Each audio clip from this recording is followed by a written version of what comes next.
दक्ष news, सामान्यांच्या हक्कासाठी नेहमी दक्ष.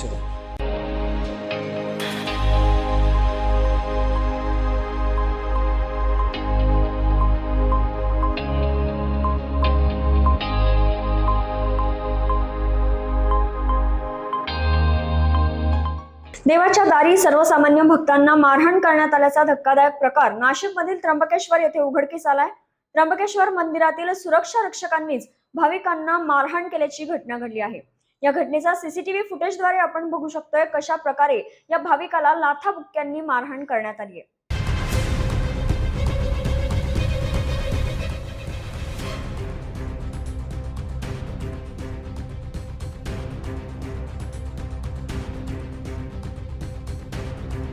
दरम्यान याचा तपास सुरू असून त्र्यंबकेश्वर संस्थान यांनी या घटनेबाबत माध्यमांशी बोलताना अधिक माहिती दिली आहे. त्या पूर्ण माहितीचा बातमीचा आम्ही तपास केला असता सीसीटीव्ही फुटेज पाहिला की सदरचा भाविक हा 5:45 वाजता मंदिरात आला. दर्शन बारीमध्ये तो 1 तासभर बसला आणि तिथे धाण लावून बसल्यानंतर इतर भाविकांना आतमध्ये जशी गर्दी वाढली तसा अडथळा निर्माण झाला म्हणून त्याला उचलून दक्षिण द्वाराच्या तिथे परत बसवलं.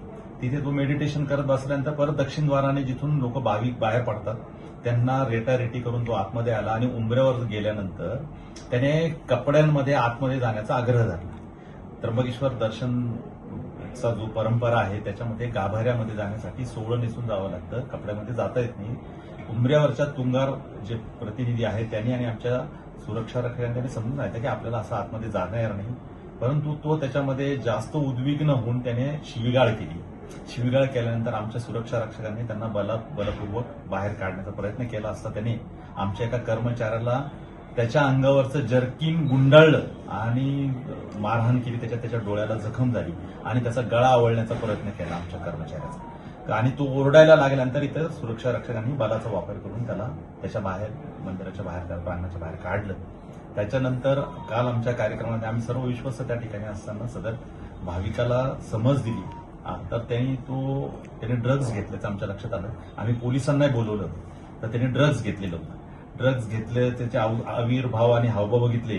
मग त्याच्या कुटुंबियांशी आम्ही बोलण्यासाठी त्याचा नंबर मागितला आणि एक चांगल्या घरचा मुलगा होता, ड्रग्जच्या अधीन गेलेला होता. मग त्याला आम्ही त्याची समज दिल्यानंतर तो रडायला लागला आणि त्यांनी सॉरी म्हटल्यानंतर कुष्ठरोग हा शाप नाही तर एक उपचार योग्य आजार आहे. मायकोबॅक्टेरियम लॅप्रे जीवाणूमुळे होणारा हा जुनाट संसर्गजन्य रोग त्वचा, मज्जातंतू आणि नाकाच्या आतील त्वचेवर परिणाम करतो. सुन्नपणा, फिकट पॅचेस, बोटे वाकडी होणे किंवा नाक चोंदणे ही त्याची लक्षणे आहेत. संसर्ग झाल्यानंतर लक्षणे दिसायला 5 ते 20 वर्ष लागू शकतात, पण घाबरण्याचं कारण नाही. मल्टी ड्रग थेरपीने हा रोग पूर्णपणे बरा होऊ शकतो. म्हणूनच वेळेवर निदान करा, उपचार घ्या आणि जागरूकता पसरवा. सार्वजनिक आरोग्य विभाग, नाशिक महानगरपालिकाद्वारे जनहितार्थ प्रसारित.